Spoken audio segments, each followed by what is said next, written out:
My name is Harold Mason.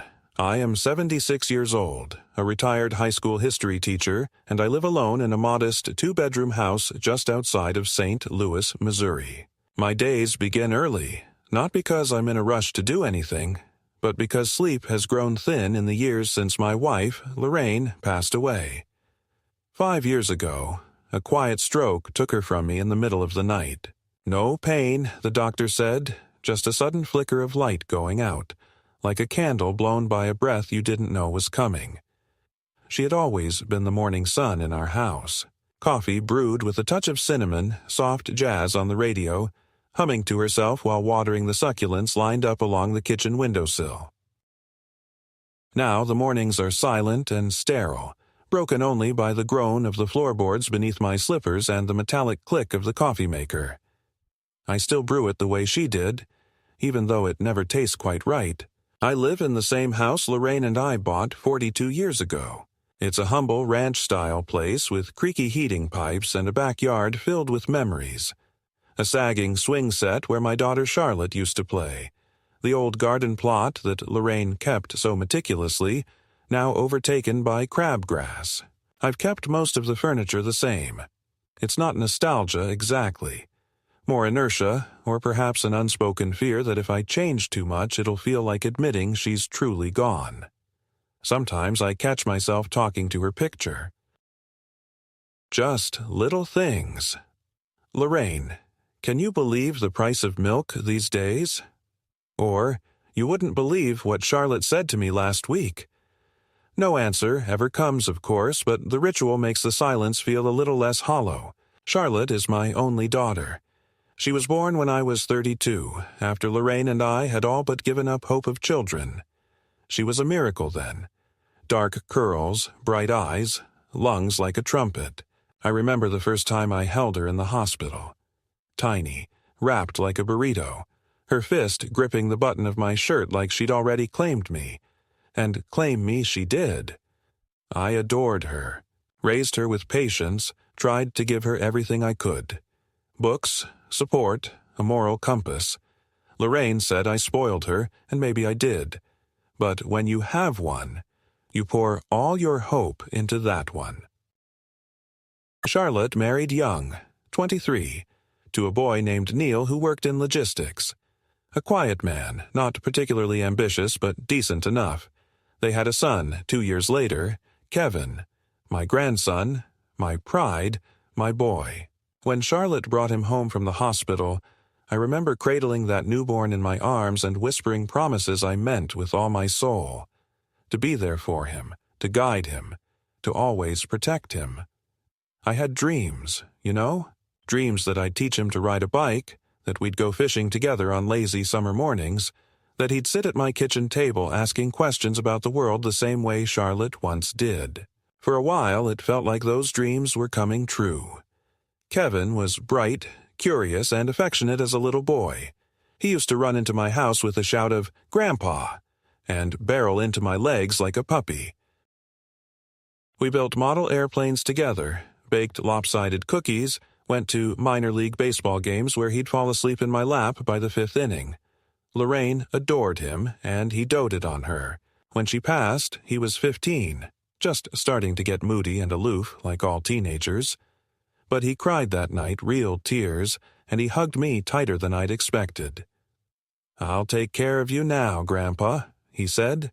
That moment is burned into my memory, not because it turned out to be true, but because I believed it was. After Lorraine's death, Charlotte and Kevin became my anchors. Or so I thought. Charlotte would call once a week, sometimes less, and drop by every few Sundays. Kevin was often busy, school, friends, football, but I didn't mind. I remembered what it was like to be a teenager. I tried not to guilt him. Instead, I offered what I could. Rides, a place to nap after practice, the occasional envelope with a $100 bill tucked discreetly inside. He always thanked me, if somewhat distractedly. I figured he'd come around. I told myself, he's a good boy, just growing. When Kevin graduated high school, I helped pay for his car. Not a new one, just a used Honda, reliable and plain. I was proud, told everyone at church that my grandson was going places. He's thinking about business school, I'd say. Smart kid. But after a semester of community college, he dropped out. Said it wasn't for him, that he had bigger ideas. He started selling things online. Sneakers, video game consoles, even baseball cards. Called himself an entrepreneur. I didn't understand it all, but I nodded, asked polite questions, and offered help when he hit tight spots. Charlotte was firm. Dad, don't just give him money. But I did. Quietly. It's what grandparents do. Last Christmas, he came by briefly. No gift, no real conversation. Just a rushed visit between parties. But he did say, "Love you, Grandpa," as he left, and for some reason that warmed me for days. I sat by the fire afterward, sipping spiced cider and thinking, maybe this next year will be better. Maybe we'll reconnect. I even started planning a little summer road trip, just the two of us, like old times. I never got to suggest it. A few months ago, something strange started happening. I noticed unfamiliar charges on my credit card. Small at first, gas stations I'd never been to, online subscriptions I didn't recognize. I assumed it was fraud, called the bank, had them reverse the charges. But then came a much larger transaction. A whopping $78,000 at a dealership in Jefferson City. I nearly dropped the phone when I saw it. That's not the kind of mistake a bank makes lightly. My hands were shaking when I called the fraud department. They told me the charge had gone through, that it was a one-time purchase of a vehicle and that the card was physically swiped, not used online. Whoever did it had been there in person. I froze. Who could have used my card like that? I live alone. I don't share it with anyone. The only people who've ever had access, even remotely, are Charlotte and Kevin. And even then, only for emergencies. A heavy, sinking feeling settled in my gut, one I hadn't felt since the night Lorraine collapsed on the bathroom floor. Something inside me, some old, stubborn piece of my better judgment, knew the truth before I even said it aloud. I called Charlotte immediately. She didn't answer. I tried Kevin next, straight to voicemail. I tried again. Nothing. I sat at my kitchen table for hours that day, staring at the statement from the bank, rereading the name of the dealership over and over. My heart pounded like it was trying to escape my chest. And then, with a steadiness I didn't know I still possessed, I got up, put on my coat, and decided to drive down to Jefferson City to see for myself. I wasn't even sure what I would find. A mistake, a misunderstanding, or something else entirely. But I needed answers, and if Kevin really had done what I was starting to suspect, I didn't know what I'd say. I only knew this. The boy I once cradled in the hospital, the one I whispered promises to, had made me feel something I thought I'd never feel about family. Doubt. The drive to Jefferson City took over 3 hours, and I made it in near silence. The radio off, my thoughts cycling through memories and possibilities like an old tape loop refusing to click forward. It was a clear March morning, one of those crisp Midwest days when the sky is a flat porcelain blue and the air smells faintly of thawing earth. I hadn't driven that far in years, not since Lorraine passed, and every mile felt heavier than the last, as if the weight of what I suspected grew more physical the closer I got to the truth. I rehearsed possible explanations in my mind, softer truths I hoped to uncover. Maybe Kevin had used my card by accident. Maybe it was for business. Maybe there was some emergency I didn't know about. Maybe. But deep down, even through the haze of a grandfather's stubborn hope, I knew this wasn't an accident. You don't accidentally spend $78,000. The dealership wasn't hard to find. It was a sleek, modern building with a mirrored front and rows of brightly colored cars lined up like soldiers waiting for deployment. I parked my old Buick off to the side and sat in the car for a long minute, trying to still the tremble in my hands. I wasn't here to cause a scene. I just wanted information. Answers. Dignity, maybe. Inside, the showroom was pristine and echoey, filled with the sterile smell of rubber and new leather. A young man in a blazer barely old enough to shave approached me with a wide, trained smile and asked how he could help. I told him my name and asked if there had been a recent purchase made on a credit card in my name. His expression shifted almost imperceptibly, a flicker of discomfort beneath the gloss of customer service. He asked me to wait a moment and disappeared into a back office. When he returned, he was accompanied by a woman in a red blouse who introduced herself as the finance manager. She was polite, professional, but there was a tightness around her eyes when she confirmed that, yes, a Dodge Challenger had been purchased 3 days ago with a card belonging to a Mr. Harold Mason. I asked if I could see the paperwork. She hesitated. I showed her my ID. She relented. And then, with the weight of finality, she placed the folder in front of me and opened it to the signature page. There, scrawled in unmistakably youthful loops, was the name Kevin Mason.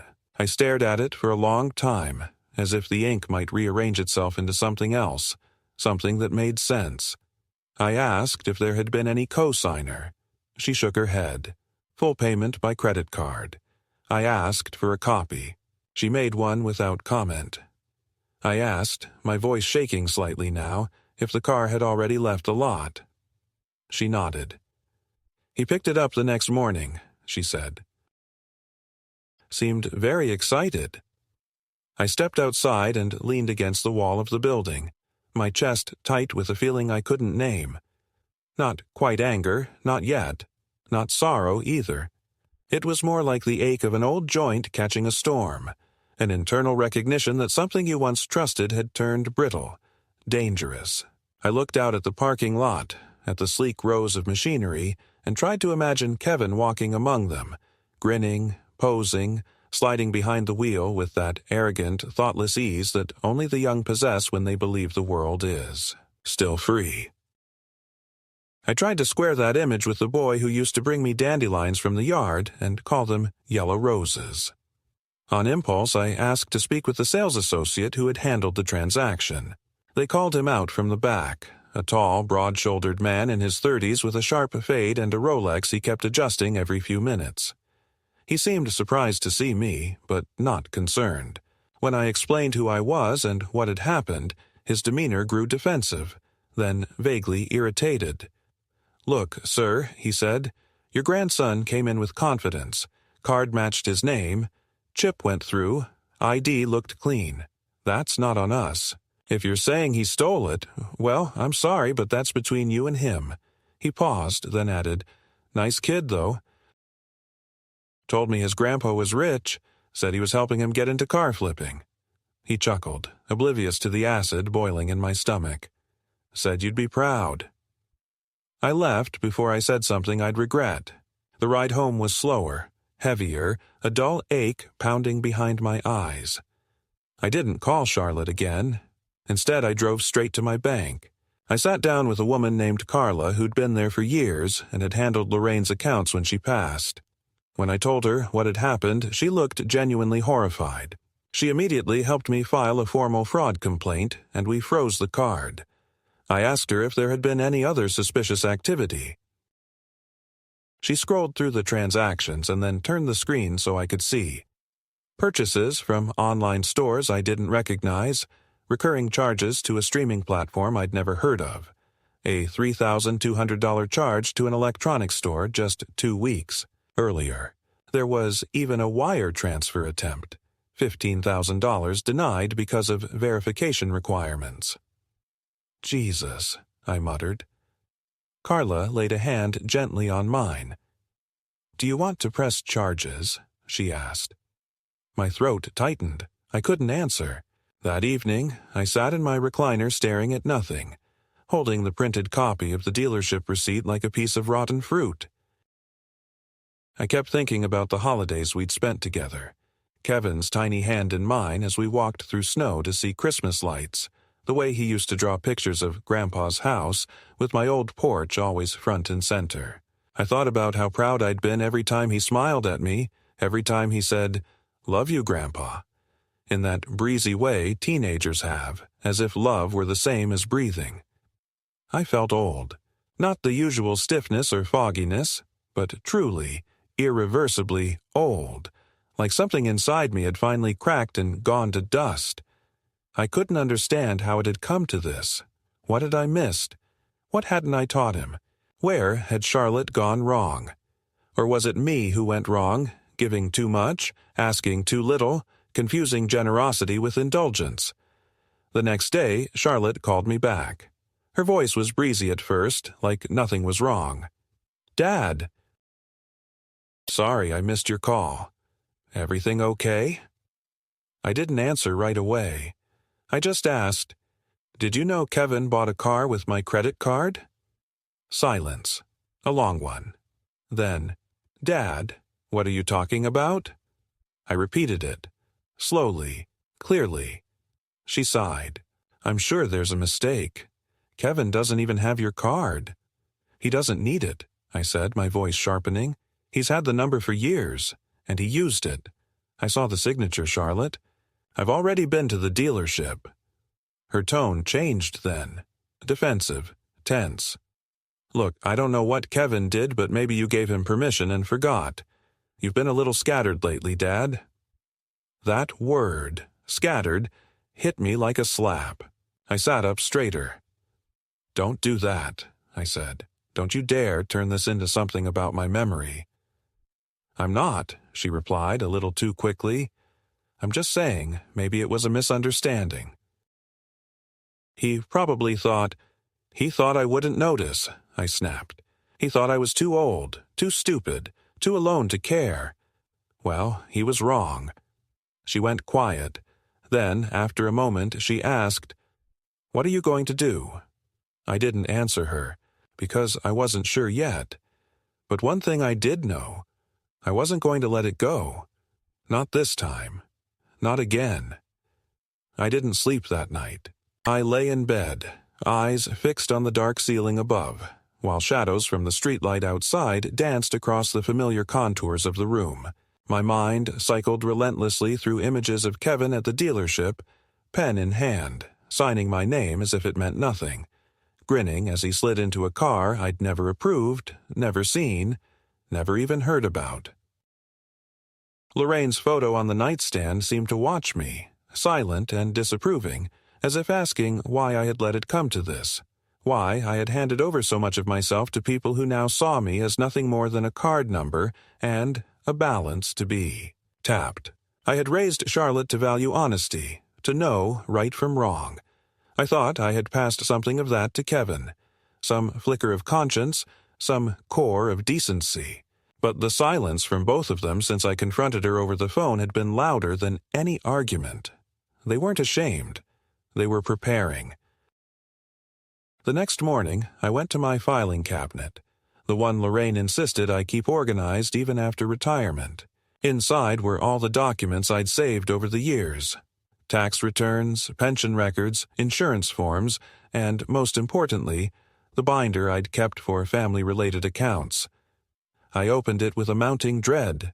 I found, nestled between two statements from a decade ago, an envelope addressed in Kevin's handwriting. It was dated almost a year earlier. Inside, a scribbled note. "Grandpa, can you sign this form?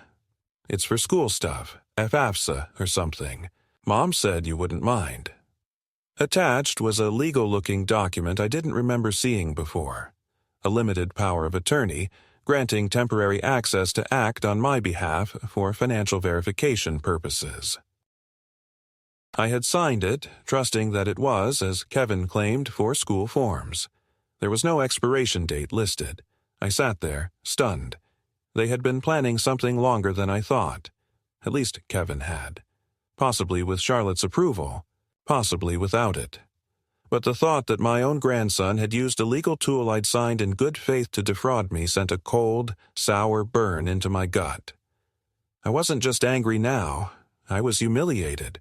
Played for a fool. I felt the shame of every check I'd written, every time I'd shrugged off a minor slight or a forgotten birthday, every moment I'd told myself they loved me, that I mattered. What they saw when they looked at me wasn't a father or a grandfather. It was a bank account in a cardigan. By noon, I decided I needed to see Kevin face to face. I had no intention of yelling.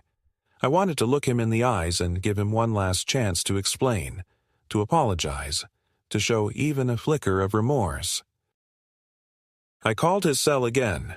Voicemail. I called Charlotte. This time, she answered. "He's not here," she said flatly. I asked where he was. She hesitated. "Out." "Out where?" I pressed.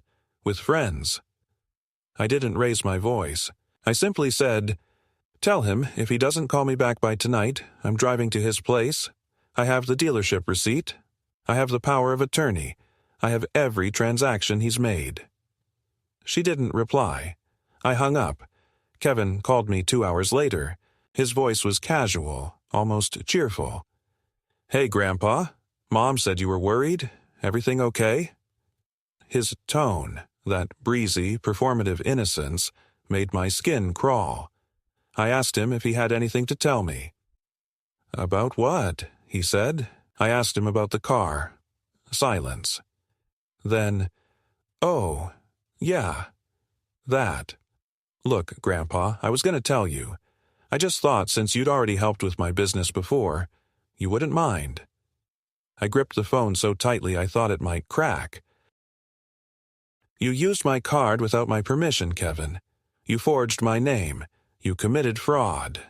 He scoffed. "Come on. It's not like you can't afford it. And it's not like you use the money. You sit in that house doing nothing. I'm building something. I'm trying to start a real life. You said you'd always support me." "Not like this," I said, voice low. "Not like a thief in the night." That's when he snapped. The polite veneer dropped. "You're being dramatic. You're always so dramatic. Mom said you'd make a big deal out of this. You're not dying, Grandpa. You're just bitter because you don't matter anymore unless someone needs your checkbook." I didn't speak. There was nothing to say to that. "I'll pay you back," he added after a moment. "Eventually." "You'll return the car," I said. "Today." He laughed. "I already sold it." The words hit me like a punch. "What?" "I flipped it. Made a little profit. That's what I do now." Buy low, sell high. You should be happy. It's smart. "You flipped a car bought with stolen money," I said slowly, trying to keep from shouting. "That's not business. That's a scam. That's a felony." He hung up on me. I sat in my chair for a long time after that, staring out the window. My neighborhood was quiet. The street lined with bare trees, early spring buds just starting to form. Across the road, Mrs. Keegan was out raking leaves, her little dog waddling behind her. Life continued, as it always did, with the same banal rhythm, indifferent to personal tragedy. But inside, I felt something shift. A line had been crossed, and I wouldn't, allow it to remain blurred. Kevin had stolen from me. Charlotte had tried to minimize it. Neither had apologized. Neither had shown remorse. They had counted on my silence, on my age, on my love. They had made a mistake. I picked up the phone and called the dealership, asked to speak with the manager. I explained that I was the owner of the card used in the purchase and that I was considering legal action. The woman I'd met the day before remembered me.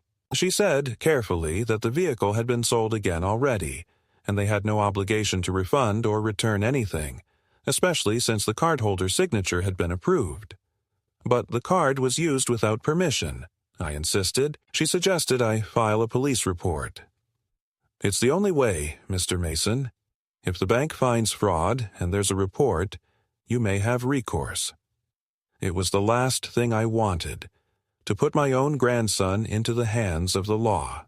But as I sat there, the room growing dimmer with the setting sun, I realized that I had already lost him. Kevin had made his choice. He hadn't even tried to lie well. He had simply assumed I was too tired, too confused, too soft to stop him.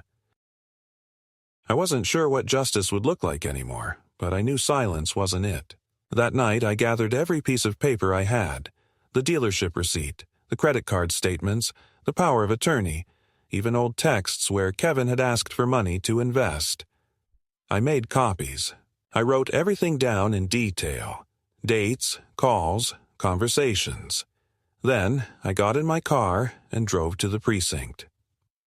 The officer at the front desk, a young woman with tired eyes, took my statement. She didn't raise her eyebrows or express disbelief, just listened, nodded, and typed. "You'd be surprised," she said. "It's always family." As I signed the complaint, my hands shook, not from age this time, from the enormity of what I was doing. But beneath the fear, there was something else rising in me. Resolve. I wasn't going to be the old man who faded quietly into the background while others fed on his remains. I wasn't going to be the silent victim in someone else's coming-of-age story. Kevin had made me into a mark, but I had not forgotten who I was. I was Harold Mason, and I still had fight in me. The following week passed in a haze of paperwork, phone calls, and an overwhelming quiet that wrapped around the house like fog. I had filed the police report, contacted the credit card fraud department, and begun the long, tedious process of disputing the charges. The bank was sympathetic but slow, and every form I filled out, every notarized signature I submitted, felt like a public confession that I, Harold Mason, had failed to protect myself from the people I trusted most. There was something humiliating in the routine of it. Explaining to strangers how my grandson had used my name, how I hadn't noticed until the damage was already done. I kept expecting someone to look at me with pity, to say, "Well, what did you expect, sir? You're old. These things happen." But no one did. Maybe they didn't have to. I heard it anyway. What hurt the most wasn't even the money. It was the silence. Neither Kevin nor Charlotte had called since that last venomous conversation. No apology, no explanation, just the vacuum of avoidance, as if by ignoring me long enough the whole thing might dissolve on its own. I thought, maybe foolishly, that Charlotte would at least try to smooth things over, to reach out and attempt some kind of reconciliation. But days passed, then a week, then 10 days. I saw her name on my caller ID once, but it disappeared before I could answer. I waited for a voicemail that never came. I began to realize that perhaps they weren't just avoiding me. They were preparing. A kind of preparation that suggested calculation rather than guilt. And then, on a Thursday morning, as I was bringing in the mail, I saw an envelope from the county clerk's office. Inside was a legal notice, a petition for guardianship review, filed by my daughter. Charlotte Hollis was requesting that the court evaluate my capacity to manage my own finances, citing recent incidents of confusion and impaired judgment. My hands began to tremble as I read the words again and again. At the bottom, she had listed Kevin as a supporting witness. I sank into the nearest chair and stared out the window for a long time. The robins had returned, pecking through the patchy grass in search of worms, and across the street, children laughed as they chased each other past parked cars. Life, once again, unfolding without regard for personal ruin. I sat there clutching the paper, trying to breathe through the slow, creeping horror that was starting to calcify behind my ribs. Charlotte wasn't just turning away from me. She was attempting to take control of everything. My accounts, my assets, my autonomy. And she was using Kevin, the same boy who had stolen from me, as a proof that I was no longer competent. The betrayal was so large it almost didn't feel real. This wasn't the Charlotte I remembered, not the girl who used to fall asleep in my lap during Sunday sermons, who clutched my hand when we crossed the street, who once wept into my chest when her high school boyfriend broke her heart. That girl had vanished. In her place was a woman I didn't recognize, who saw my age as an opportunity, who saw my dignity as a hurdle to be removed.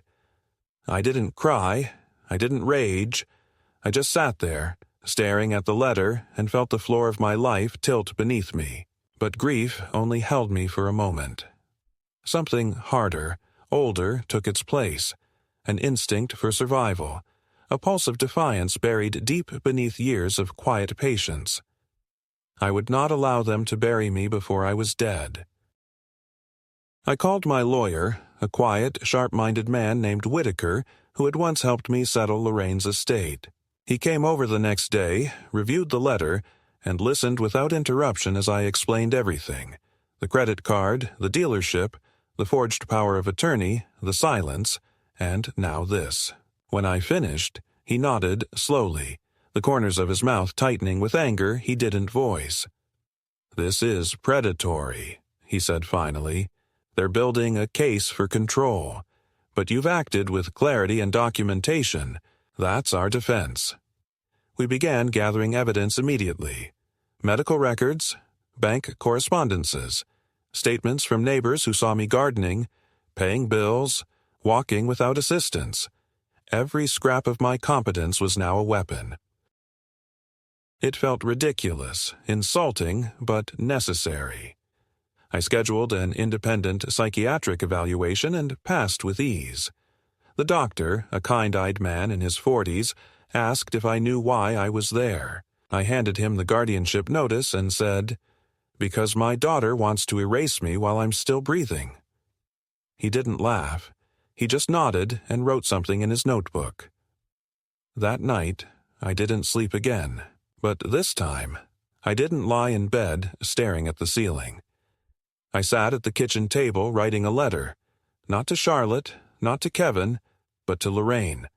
I told her everything, about the betrayal, the silence, the legal attack. I imagined her sitting across from me, nodding quietly, maybe placing her hand over mine the way she used to when she knew I was trying not to cry. I told her I was sorry. Sorry I hadn't seen this coming. Sorry I hadn't been stronger when it mattered. And then I promised her something. I promised that I would not go down quietly, that I would defend what we had built together, that I would not let our legacy be rewritten by selfishness and greed. The next morning I mailed the letter to myself. I didn't know why. I think I just needed proof that I had said it out loud. The court date for the guardianship petition was set 2 weeks from the day I received the notice, and those 14 days passed like a slow strangulation, each morning bringing a fresh layer of indignity and anxiety. The news of the petition had reached a few of my neighbors. One of them had seen Charlotte visiting City Hall. Another had overheard a phone conversation Kevin had at a gas station. Rumors swirled like dead leaves on a forgotten street, and although no one said anything to my face, I could feel the shift. Mrs. Keegan, who used to bring me banana bread on Sundays, now only waved from a distance. "Mr. Hollis," I imagined they whispered. "Poor old soul. Must be losing it." And still, Charlotte did not call. Kevin did not write. There was no attempt to clarify, to justify, to speak to me like a man whose life they were actively dismantling. I had become a legal inconvenience, a vulnerable asset wrapped in skin and memory. The betrayal hardened something inside me, calcifying what had once been a slow-burning grief into something colder and more strategic. I realized, perhaps for the first time in my life, that I had always been too gentle when it came to my daughter. I had spent years mistaking fear of conflict for love, retreating behind silence instead of drawing boundaries, writing checks when I should have asked questions. I had made myself easy to exploit, and now that ease had been rebranded by them as weakness. But the mistake was theirs. I was old, yes, but not broken. I was wounded, but not incapacitated. And I was no longer willing to be complicit in my own erasure. Whitaker and I prepared ruthlessly. He pulled public records, found evidence of recent business ventures registered under Kevin's name that were funded suspiciously close to the dates of the fraudulent transactions on my card. He discovered that Charlotte had recently filed a request for a home equity loan, likely anticipating access to my finances as soon as the guardianship was granted. I supplied a list of every favor, every payment, every loan never repaid. We cataloged it all, not out of bitterness, but to construct a timeline, a story framed by legal precedent that revealed what this really was. Not a family in crisis, but a coordinated financial ambush. Still, I wasn't prepared for what came next. One morning, I received an envelope via courier. No return address, but inside was a thick packet of documents, Charlotte's legal brief. I skimmed the contents, my pulse rising with each page. Their lawyer had compiled a dossier of alleged evidence supporting their claim that I was no longer capable of managing my own affairs. It included photographs of clutter in my garage, a prescription for blood pressure medication, and, most galling of all, a printed email from Kevin describing how I had forgotten his birthday 2 years in a row, how I had become increasingly irritable and paranoid, and how I once left the stove on all night. Lies, all of it. Twisted fragments of reality stitched together into a grotesque costume meant to make me look like a man teetering on the edge of senility. I read the entire packet twice, then set it down and poured myself a glass of water, hands trembling. Not from age, from rage. That night I didn't sleep. Instead, I took out my old journals, decades of entries, neatly dated, carefully preserved. I found passages that detailed conversations with Charlotte, entries about Lorraine's illness, receipts paper-clipped between pages with notes in the margins. Proof. My handwriting was clear, organized, intentional. I brought them all to Whitaker the next morning. He smiled as he flipped through them. "You kept records better than half the attorneys I know," he said. "This is gold." But we still needed something more tangible, something modern. I agreed to undergo a full psychological evaluation by an independent specialist. I met with a doctor 3 times over the course of a week. We talked about my daily routines, my financial habits, my understanding of current events. She administered cognitive tests, memory evaluations, spatial reasoning exercises. I passed them all. At the end of our last session, she asked why I thought my daughter was doing this. I stared at the floor for a long moment before answering. "Because she's afraid," I said. "Not of me, but of life without a net. I was always the net. Now she wants to turn me into a safety deposit box." When the report came back, it was a full-throated declaration of competency. The doctor wrote, "Mr. Mason is alert, articulate, emotionally coherent, and intellectually intact.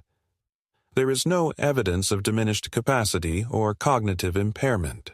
His recollection of events, names, and sequences is consistent and verifiable." We submitted the report to the court within the hour. Whitaker made copies and attached supplemental documentation, statements from neighbors attesting to my independence, medical records showing good general health, and affidavits from 2 former colleagues who had lunch with me just a month prior and were willing to swear I was the same Harold Mason they'd known for 40 years. But Charlotte wasn't finished. 3 days before the hearing, I received a visit. Kevin showed up on my porch, unannounced, wearing designer sunglasses and a denim jacket that looked like it cost more than my monthly pension. He knocked twice, then stood there smiling like nothing had happened. I opened the door, but didn't invite him in. "Hey, Grandpa," he said, voice easy. "Can we talk?" I stepped outside and closed the door behind me. "Look," he said, "I know things have gotten a little out of hand, but Mom's worried. We just want to make sure you're taken care of." I stared at him, silent. He fidgeted, then continued. "I mean, let's be real. You're not exactly young anymore. And money's complicated. What if something happens? Don't you want to know everything's in good hands?" I finally spoke. "You forged my name. You stole my money. You lied about me in court documents. And now you stand here asking me to trust you?" He shrugged. "It's just paperwork. You'll be fine. We'll get past it." I wanted to believe there was still something left in him worth salvaging. But looking at him then, I saw a stranger, not a lost boy, a man who had made choices. "You flipped that car," I said. He smirked. "Good profit. You used my name to do it. It was just a tool, Grandpa. No harm meant."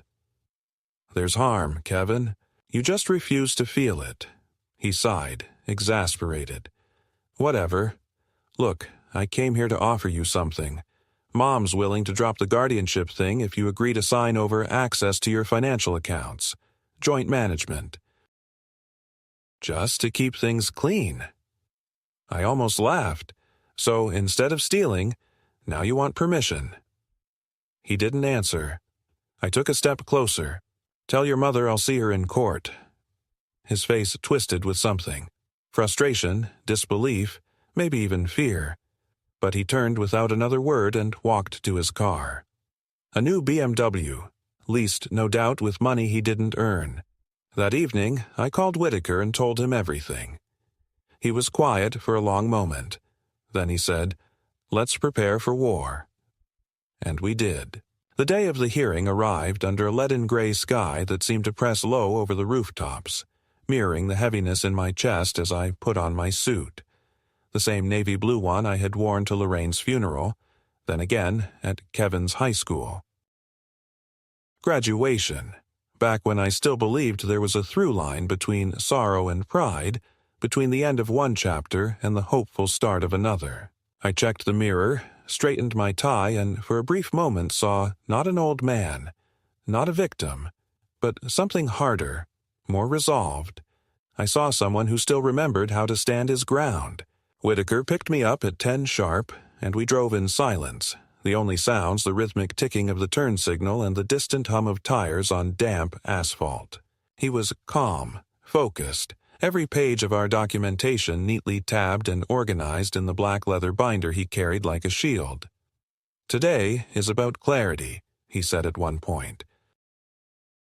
"About cutting through the story they've tried to build around you and showing the court who you really are." I nodded. I had no intention of letting Charlotte or Kevin define me, not with their words, not with their narratives, not with their hunger masquerading as concern. The courthouse was a modest brick building, familiar and foreign all at once. We passed through security, and as we stepped into the courtroom, I saw them, Charlotte and Kevin, seated on the opposite side, both dressed in carefully curated versions of filial concern. Charlotte wore a muted gray blouse and clutched a folder in her lap like it might shield her from the truth. Kevin sat beside her, legs crossed, his expression carefully bored, as if this were all an inconvenience rather than a reckoning. For a moment, none of us spoke. Our eyes met briefly, and then Charlotte looked away. There was no greeting, no acknowledgement, just distance, sharpened into weaponry. Mar, the judge, a woman in her 60s with a reputation for bluntness and little tolerance for theatrics, entered promptly. Proceedings began without delay. Charlotte's attorney rose first, laying out their argument in tones laced with false compassion, my supposed forgetfulness, my erratic behavior, the alleged incidents of financial confusion, and above all, their concern for my well-being. She spoke of love, of duty, of wanting to protect an aging father from the complexities of modern finances. But it was all theater, a carefully staged performance meant to obscure the truth with polished phrases and gentle insinuations. Whitaker waited patiently, letting them finish without interruption. And when he rose, he didn't raise his voice. He simply began to unwind the rope they had tied around my name. He presented the psychiatric evaluations, the testimony from doctors affirming my full cognitive function. He submitted affidavits from neighbors, colleagues, even my old pharmacist, all attesting to my independence and clarity. He read portions of Charlotte's own loan applications, filed weeks before the guardianship request, showing a clear financial motive. Then he turned to Kevin's fraudulent use of my credit card, presenting documentation of the unauthorized transaction, the forged power of attorney, the evidence that the vehicle purchased was sold within days. He paused, then added, "If Mr. Mason were truly unwell, incompetent, then how is it his grandson saw him as a viable business backer, a resource to be used rather than a man to be protected?" Charlotte's lawyer objected. Relevance, tone, insinuation. But the judge overruled. Then they called me to the stand. I stood slowly, my knees stiff but steady, and made my way to the witness box. I was sworn in, and then Whitaker began his questions. Simple, respectful, designed to let me speak plainly. He asked about my daily life, my routines, the management of my home and finances. I answered without hesitation. I spoke about Lorraine, about the promises we had made to each other, that we would grow old with dignity, that we would live without becoming burdens, that we would leave something of value behind. I said, I never thought I'd have to defend my mind to keep my name, but here I am. I told the court about Kevin's visit to my home, the ultimatum he delivered with a grin and a shrug. I said, they don't think I'm incompetent. They think I'm disposable. When Whitaker was done, Charlotte's lawyer stood. Her voice was gentle, but her questions were designed to confuse, to shake. She asked about minor lapses. Had I ever forgotten to pay a bill? Had I ever mixed up medication doses? I told her no. She asked me what year my wife died. I said, 5 years ago, and I remember every minute of that day. She tried to press further, asking about obscure legal terminology, testing my memory. I answered calmly. And then, just before she finished, she asked if I believed my daughter still loved me. I paused. I believe, I said slowly, that my daughter loves what I gave her. My money, my stability, my silence. But me, the man who raised her, who held her hand on the first day of school, who sat by her bedside when she had the flu, who drove 6 hours in the snow to bring her home from a failed job interview, I'm not sure she remembers that man anymore. There was a silence in the room that stretched thin and tight. The judge called a recess. Whitaker and I sat in the hallway outside, sipping lukewarm coffee from paper cups. Neither of us spoke. Across the corridor, Charlotte sat with her head bowed, whispering to Kevin, who looked increasingly agitated. Something was unraveling. When the judge returned, she wasted no time. Her ruling was clear, sharp, and final. The petition for guardianship was denied. There was no evidence of incapacity, no legal grounds for control, and the attempt to gain such control in the face of clear documentation of abuse raised serious ethical concerns. She stated that any further attempts would be viewed as harassment. Then she turned to Charlotte and Kevin and said, "This courtroom is not a venue for family manipulation, nor will I be used to rewrite someone else's narrative for convenience." I exhaled for the first time in what felt like hours. As I stood to leave, Charlotte brushed past me, her eyes red, her expression unreadable. Kevin didn't look at me, didn't speak, just followed behind her like a shadow fleeing daylight. Outside, the sky had begun to clear. The air was cold but clean, the wind sharp against my skin. I turned to Whitaker and said, "Thank you."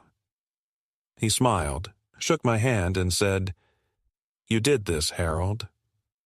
You stood up. You were heard." That night I made myself a simple dinner. Roast chicken, rice, green beans the way Lorraine used to make them. I ate slowly, not in sadness but in reflection. I wasn't victorious. I hadn't won anything in the traditional sense, but I had reclaimed something vital. My voice, my name, my place in the world as something other than a resource to be divided. And as I sat at my table, alone, but no longer silent, I realized that was more than enough. In the weeks that followed the hearing, the world around me settled into a different rhythm. Not quieter, not exactly more peaceful, but clearer, as if someone had washed the windows of my life and I could finally see through all the fingerprints of the past. Charlotte didn't call. Kevin vanished from social media entirely. I'd heard through a mutual acquaintance that he had left town, possibly to rebrand himself in some tech startup on the West Coast, though I suspected that was just a dressed-up way of saying he was running from accountability. I didn't ask around. I didn't need to. Whatever explanations they offered to others would be theirs to manage. I had lived long enough to know that truth, real truth, doesn't require an audience. It simply waits, patient and solid, until everything else collapses around it. There was a moment, 2 Saturdays after the verdict, when I stood in my backyard, boots in the mud, rake in my hand, and looked at the tangled plot where Lorraine used to grow her tomatoes and herbs. For years, I'd let it go wild, letting it become overrun with weeds and creeping roots, as if afraid that reclaiming it would be some act of betrayal. But that morning, I knelt and began to dig. I pulled the weeds, unearthed old, broken garden markers, and turned the soil until it smelled rich and familiar again. There was something oddly sacred in it. The feel of dirt beneath my nails, the slow burn in my thighs and back, the quiet presence of purpose. That's what this was all about in the end. Reclaiming what had been neglected, not just in the ground, but in myself. Later that month, I visited my lawyer again. This time, not to defend myself, but to finalize the changes I had decided on with calm, deliberate clarity. The will was rewritten. Kevin was removed entirely. Charlotte's share was placed into a legally binding charitable trust, structured in such a way that she could not alter or dissolve it.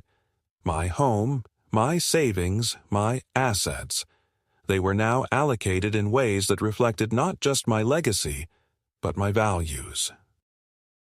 A portion went to the local library, where Lorraine once volunteered.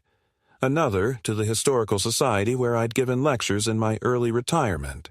And the rest, the largest share, was left to a scholarship fund in Lorraine's name, dedicated to supporting students in financial hardship who had no one else to count on. Not family, not wealth, just potential.